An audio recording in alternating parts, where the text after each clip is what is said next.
semuanya, selamat datang di podcast kami, Bumi Bertutur. Hari ini tema podcast kami adalah mengenai budaya di Bangka Belitung, di mana podcast kami berjudul Datang, Melihat, dan Memaknai Budaya Bangka Belitung. Hari ini kami sudah bersama narasumber kami. Perkenalkan sebelumnya, nama saya Elvira Kristi. Perkenalkan, nama saya Devero. Dan narasumber kami. Ya, saya Pak Regan. Jadi sekarang kami sudah bersama Bapak Regan. Jadi Bapak Regan ini merupakan salah satu guru baru di SMA 1 Yosef, di mana beliau merupakan datang dari luar pulau. Jadi kami hari ini akan sedikit tanya-tanya kepada Bapak ya Pak. Baik Pak, jadi kita mau nanya nih, pas Bapak sampai di Bangka nih, kesan pertama Bapak tentang Bangka? Kalau untuk sampai di Bangka, kesan pertama serasa seperti mirip-mirip di kampung ya. Untuk lingkungannya, untuk alamnya masih natural sekali, masih seperti di NTT. Tidak seperti di kota-kota besar seperti Surabaya, kan pernah dilewati Surabaya atau mungkin Jogja, itu sangat berbeda jauh dengan di Bangka ini. Nah, seperti itu kira-kira, dan mirip-mirip dengan tempat kami di sini. Jadi itu menurut Bapak nggak begitu susah untuk beradaptasi? Ya benar sekali, untuk beradaptasi saya serasa langsung bisa beradaptasi. Dari cuaca panasnya mirip-mirip dengan di sana, terus udaranya juga masih segar, dan ya lain-lain. Berarti dari sebelum Bapak kesini, Bapak pernah asalnya dari mana Pak? Kalau boleh tahu. Oh, sebelumnya kan sudah saya sampaikan, asal saya dari NTT, khususnya dari Kabupaten Flores Timur. Nah, Flores Timur itu terbagi menjadi beberapa pulau. Ada Flores sendiri sebagai ibu kota kabupatennya, yaitu Tuka, ada Pulau Adunara dan Pulau Solor. Nah, Bapak sendiri itu berada di Pulau Solor, pulau yang di dalamnya cuma 3 kecamatan di dalamnya. Berbeda dengan Adunara yang lebih besar pulaunya dan Flores yang agak lebih besar lagi. Ya, saya mau tanya juga. Pas Bapak datang ke sini, pastinya kan Bapak pernah mencoba makanan khas atau kuliner dari Bangka Belitung. Misalnya ada contohnya kayak rempah kuning atau pempek atau makanan khas yang lainnya. Ada nggak yang pernah Bapak coba dan bagaimana kesan Bapak waktu pertama kali mencoba makanan Nah, khas benar tersebut? sekali. Waktu itu pernah mencoba yang namanya lempah kuning. Tetapi kan dijelaskan juga waktu itu ada lempah kuning, lempah darat sama Iya. lempah laut ya kira-kira. Lempah laut belum pernah dengar sih Pak, tapi lempah darat iya, lempah Nah, itu. kuning biasa juga ada. Katanya seperti itu, ada dijelaskan lempah laut itu dari ikan, lempah kuningnya itu kalau daratnya dari keladi ya kalau nggak salah. Iya betul Pak. Nah, benar sekali. Nah, itu waktu itu pernah coba yang itu kan sepertinya lempah kuning tapi versi ikan ya, di laut ya, seperti itu.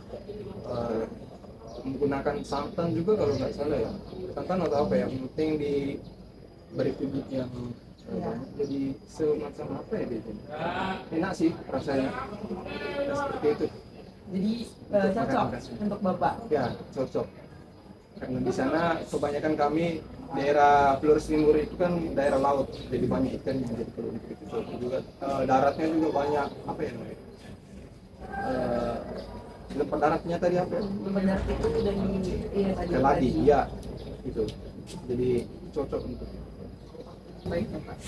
Jadi selama Bapak tinggal di Bangka nih, ada kesusahan nggak berkomunikasi dengan kalau untuk kesusahan sih iya sih, cuman nggak terlalu juga karena bahasa ada beberapa accent yang agak berbeda dan kosakata ada beberapa yang beda walaupun masih menggunakan Melayu ya, bahasa Melayu ya Bangka ini. Cuman ada beberapa yang masih agak bingung juga. Seperti jawaban yang iya tapi malah ao. Iya. Iya. Tapi sekarang udah beradaptasi ya Pak. Sudah mulai beradaptasi sedikit-sedikit lah. Selanjutnya saya mau tanya juga Pak. Jadi selama Bapak datang ke Bangka ini mungkin udah pernah lihat atau dengar atau tahu tentang tradisi atau kebiasaan di Bangka Belitung. Kira-kira apa yang Bapak sudah pernah dengar atau tahu dan apakah tradisi tersebut menarik untuk Bapak? Untuk yang baru di sharing aja ya tadi. Iya. Untuk kalau tradisi secara keseluruhan itu mungkin belum terlalu familiar sih. Cuma kalau tradisi seperti tradisi keagamaan atau kebudayaan yang tadi seperti tradisi Chinese itu sepertinya menarik ya untuk di dalam atau apa. Soalnya agak mirip-mirip dengan budaya-budaya kami di sana. Jadi di sana itu kalau di sini tradisinya masuk dalam mungkin keagamaan, kalau di sana masuk dalam tradisi adat istiadat. Jadi kami di sana adat istiadatnya mirip-mirip juga sih. Jadi masih memberikan semacam sesajen itu ke apa ya? Kalau misalnya ada leluhur tadi batu, masih batu terus kuburan mungkin ada ya leluhur seperti itu masih mirip-mirip dengan agama di Chinese itu. Sebenarnya rebut itu ya Pak. Jadi menurut Bapak perbedaan budaya yang paling mencolok gitu dari sini sama tadi Salor NTT ya, itu apa? Budaya dalam hal kebiasaan ya. Kalau di sana masih keluarganya itu erat sekali. Jadi semisal ada satu yang buat acara, itu semuanya datang dari family tree-nya, dari kakek nenek moyang itu dihitung semua. Dari atas nanti turun-turun ketemu di sini ya. Cabang-cabang semua ketemu dikumpul jadi satu. Mereka semua itu mengurus masalah atau kegiatan dari itu. Kalau di sini masih belum terlalu familiar sih dengan kebudayaan dari adat istiadat di sini seperti apa. Cuman yang kemarin ada penting pertemuan dari salah satu dia rapat dari panitianya itu masih membawa suasana kekeluargaan dari Flores juga karena kebetulan mereka juga berasal dari NTT jadi pada seperti itu. Kalau untuk hal yang umumnya masih belum terlalu familiar budaya. Menurut Bapak selama semenjak datang ke sini sampai hari ini, hal apa yang paling berkesan selama Bapak ada di Bangka Belitung? Kalau untuk berkesan ya, itu sejak Februari kemarin ada lebih sampai di sini. Untuk kebiasaan orang-orangnya itu masih ramah ya, orang-orang yang di sini masih ramah. Mirip-mirip lah dengan tempat kuliah saya waktu masih di Malang di Jawa Timur. Nah itu dari orang-orang luar, orang-orang di dalam sekolah tempat bekerja ini dan di lingkungan sekitar misalnya di gereja itu orang-orangnya masih ramah-ramah. Ya, kesimpulannya ini apakah Bapak selama ini semenjak ada di sini Bapak betah tinggal di sini atau gimana? Atau ada perasaan biasanya kan pasti ada perasaan pengen balik ke rumah homesick gitu biasanya. Nah kalau untuk itu sih betah, kalau mau dibilang betah sih betah karena saya terbiasa Bapak terbiasa dengan hidup di perantauan ya, 4 tahun di Malang juga di Kalimantan walaupun beberapa bulan ke Makassar juga beberapa. Kalau untuk adaptasi bisa beradaptasi. Kalau untuk homesick atau keinginan untuk pulang rumah itu pasti ada. Dan itu betul-betul saya rasakan beberapa minggu terakhir ini itu betul-betul dirasakan sekali karena mulai memikirkan jarak dari Bangka Belitung ini khususnya ke NTT Flores Timur khususnya itu cukup jauh, lumayan dari barat ke tengah ya, agak jauh itu untuk biayanya juga gitu mahal.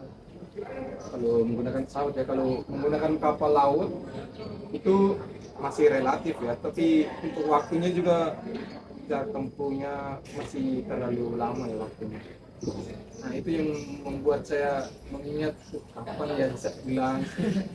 Itu masih biaya itu yang masih terngiang-ngiang di kepalaku beberapa minggu ke belakang. Seperti itulah. Selain itu, selain karena mungkin Bapak berpikir karena faktor jarak, kemudian juga biaya, apakah ada faktor lain Pak, misalkan karena belakangan ini banyak pekerjaan atau gimana jadi Bapak ada keinginan untuk pulang ke rumah? Nah kalau untuk itu sih sedikit ya, ada sekitar berapa persen lah itu untuk pekerjaan yang pekerjaan profesional itu ada sedikit yang mempengaruhi, cuman yang lebih besar pengaruhnya itu yang tadi sudah disebutkan. Terus kemudian untuk keluarga juga, walaupun saya punya keluarga kandung ya, abang kandung di sini juga, cuman rasanya seperti semuanya ada di kampung halaman gitu keluarga. Padahal di kampung halamanku, khususnya di rumahku itu sekarang cuma tinggal orang tua, ibu seorang karena single parent, keluarga single parent. Jadi abang-abangku semuanya di luar termasuk bapak sendiri. 2 orang di sini dan 2 orangnya lagi sampai di Sulawesi, 2 Talo, Kabupaten Goa. Nah, satunya lagi di Malaysia dan semuanya kami terpisah jarak masing-masing jauh, dan itu tetap merasakan keluarga itu rasanya di kampus sih rasanya. Walaupun ada saudara ada yang di sini, beberapa sepupu kandungku juga ada di sini, masih lucu lah. Ini kita kan baru libur. Selama libur itu Bapak ada jalan-jalan kemana-mana enggak? Nah, itu kebetulan liburan kemarin ya, baru selesai libur ya, Bu. Iya. Kalau baru mau libur ini biasa ya. libur lagi. Nah, kebetulan kemarin liburan itu ada keluarga, memang keluarga saya yang abang kandung itu ada di seminari kebetulan di seminari ini. Cuman di seminari itu kan untuk orang-orang luar, walaupun keluarga itu agak sulit untuk masuk ke situ, walaupun bisa sih, cuman agak gak enak aja. Nah, bawa punya saudara sepupu kandung satu lagi di Kampung Jeruk. Oh iya. Nah, ada di Kampung Jeruk. Nah, kebetulan ada di situ. Ya, Bapak ke sana lah bareng-bareng dengan mereka. Terus kami beraktivitas ya seperti di kampung, rasanya beraktivitas seperti di kampung. Kami sempat membuat kandang ayam, Iya. untuk simpan ayam, pelihara ayam, ternak ayam lah gitu. Jadi dari potong kayunya, cari bahan-bahannya, cari alat-alatnya, karel, rasanya seperti benar-benar di kampung walaupun nggak terlalu ramai. Kalau ke tempat wisata juga seperti pantai itu, Nah, kalau ke tempat wisata kemarin pernah waktu masih awal-awal sekali ya, itu di wisata religius ya, di taman ya, Taman Bintang Samudra, benar sekali. Ada apa, jalan salibnya itu di situ, di jalan dilihat satu persatu sampai di Perempatan Kudus, dan di Bunda yang Marianya itu langsung dilihat di situ, buat foto-foto juga. Terus ke apa ya nama tempat ini, Bakung kan apa, lihat terus ke sana lagi, Apa pantai kah atau bukan di rumah orang oh, iya. gitu airnya kurang tahu, sudah lupa masih Mungkin nanti setelah ini libur lagi bisa Pak eksplor banyak tempat wisata di sini, terutama pantainya sih. Bapak harus coba ke pantainya, apalagi di sekitaran Semeru itu banyak pantai yang bagus juga. ada rekomendasi yang lain selain pantai, misalnya air terjun atau danau atau sungai? Iya, air terjun mungkin bisa ke air terjun Mangkol, cuma 15 menit Pak dari sini. Dari sini? Iya, Dekat itu ya? lumayan bagus juga dan menjadi objek wisata juga sekarang. Tarifnya sekitar berapa nih untuk orang dewasa? Kayaknya kalau sekarang masih gratis sih Pak. Masih gratis ya? harga tiket Oh, masuk. berarti masih- Paling mungkin untuk parkir seperti itu paling enggak. Terus ada juga tempat wisata yang baru sekarang itu di daerah situ juga, di daerah air terjun Mangkol juga, itu namanya Air Biru. Jadi itu tuh ada experience kayak naik jeep, terus kemudian ada flying fox-nya, kemudian pokoknya eksplor alam gitulah Pak. Tapi itu biasanya harus registrasi terlebih dahulu. Oh, berarti ada tarifnya juga? Iya, kemarin seingat saya itu khusus diskon lebaran sih yang saya ingat, itu 150.000 per orang, tapi dia udah full experience dan ada guide-nya juga. Menarik. Karena untuk kalau pantai sih sudah bosan sekali kan. Kami di sana mandai pantai sampai hitam-hitam. Iya sih. Benar sekali. Jadi kadang di pelabuhan, tahu pelabuhan ini lautan, nah itu kami lompat-lompat di situ biasanya. Jadi agak, kalau pantai sih agak bosan sih. Kalau air terjun mungkin, air terjun kayak wahana-wahana itu Iya. mungkin, nah, itu yang perlu dieksplor sih nanti. Jadi plan ke depannya lah nanti Oke, Pak. bisa. air terjun Mangkol ya. Ya, Dalam dari liburan nanti, liburan semester nanti kalau silakan bisa explore kemana. nah, jadi teman-teman, sekian untuk podcast kami hari ini bersama Bapak Regan. Kami mengucapkan terima kasih kepada Bapak Regan karena sudah bersedia menjadi narasumber kami. Terima kasih teman-teman sudah menonton. Sampai berjumpa di podcast kami selanjutnya. Terima kasih juga sudah berbagi.